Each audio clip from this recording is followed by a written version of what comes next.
नरक चतुर्दशी या दिवशी काय केलं पाहिजे? नरक चतुर्दशी सर्वात प्रथम येऊयात आपण. नरकासूर नावाचा एक राक्षस होता. हां. हा जो काही नरकासूर नावाचा एक राक्षस होता, हा होता कृष्णांच्या काळामध्ये.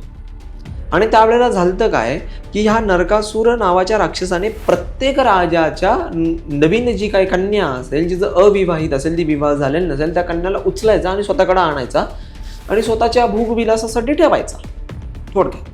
आणि उचलून डायरेक्टली आणलं म्हटल्यानंतर त्यांना त्रासच द्यायचा तो एका प्रकारचा. आता भोगविलास करायचा का काय जे काही, पण एक त्रासच देणं झालं, स्त्रीचा छळच झाला. आणि असं हे सगळं बघता तर प्रत्येक राजा हे भगवान श्रीकृष्णांकडे गेले, कारण कृष्ण सदा साह्यते.